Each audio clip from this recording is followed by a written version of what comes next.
નમસ્કાર ટીવી 9 સમાચાર સાથે હું છું જિજ્ઞાસા। સમાચારમાં સૌથી પહેલા વાત કરીએ બદલાતા મોસમના મિજાજની। તો ગીર સોમનાથના ગીર-ગઢડા તાલુકામાં માવઠું પડ્યું છે।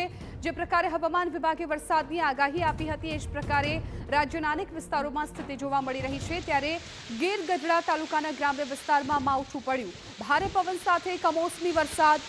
માવઠાને કારણે કેરી પકવતા ખેડૂતોને નુકસાની છે ભીતિ। હરમડિયા, પૂંચવી, એભલવડ, ધોકડવા, બેડિયામાં કમોસમી વરસાદ। તો એ દ્રશ્યો પણ સામે આવ્યા છે કે જ્યાં જુઓ કે અચાનક વાતાવરણમાં પલટો જોવા મળ્યો હતો। પહેલા પવન અને ત્યારબાદ માવઠાની શરૂઆત। તો ગીર સોમનાથના ઉના શહેરના વાતાવરણમાં પણ પલટો આવ્યો। કાળા ડિબાંગ વાદળો ઘેરાવાની સાથે ધૂળની ડમરી ઉડી। ભારે પવન સાથે ધૂળની ડમરી ઉડતા વાહન ચાલકોને હાલાકી। વીજળીના કડાકા ભડાકા સાથે કેટલાક વિસ્તારોમાં વરસાદી માહોલ જોવા મળ્યો।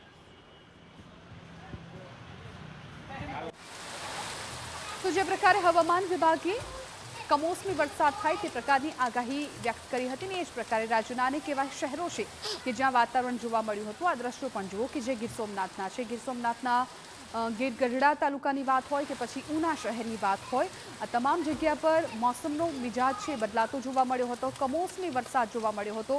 પહેલા પવન અને ત્યારબાદ ધૂળની ડમરી ઉડી હતી જેને કારણે વાહન ચાલકોને ખાસ તો મુશ્કેલીનો સામનો કરવો પડ્યો હતો અને ત્યારબાદ માવઠું છે એ જોવા મળ્યું હતું।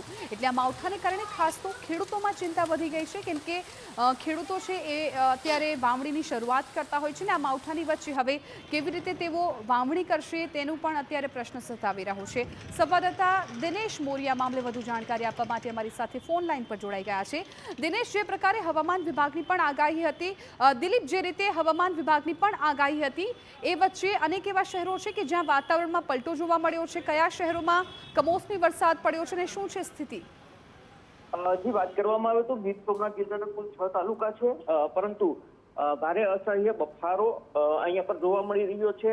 જો કે આ 6 તાલુકામાં જે ગીર વિસ્તાર આવેલો છે, ખાસ કરીને ગીર-ગઢડા વિસ્તાર છે, આ ગીર-ગઢડા વિસ્તારના જે અમરેલીને લગતા ગામો છે અથવા તો કોડીનારની બોર્ડર પર ગીરના ગામો છે, આ તમામ ગામોમાં કમોસમી ધોધમાર વરસાદ ખાબક્યો છે। પરંતુ વરસાદ પહેલા ખૂબ ભારે પવન ફૂંકાયો છે। મિની વાવાઝોડા સમાન આ પવન ફૂંકાવાના કારણે અનેક ખેડૂતો છે તેના ખેતરોમાં જે કેસર કેરી છે તે ખરી પડી છે।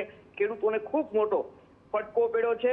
આજે બપોર બાદ વાતાવરણમાં અચાનક પલટો આવ્યો હતો અને પલટો આવ્યા બાદ વરસાદ છે તે પવનની સાથે તૂટી પડ્યો હતો, જેના કારણે ગીર વિસ્તારના જે કેસર કેરી પકવતા ખેડૂતો છે તેને માઠી દશા બેઠી છે। જી બિલકુલ દિલીપ, આભાર સમગ્ર માહિતી બદલ। તો અત્યારે ઘણા એવા વિસ્તારો છે કે જ્યાં કમોસમી વરસાદના કહેરને કારણે ખેડૂતોની દશા છે માઠી બેઠી છે।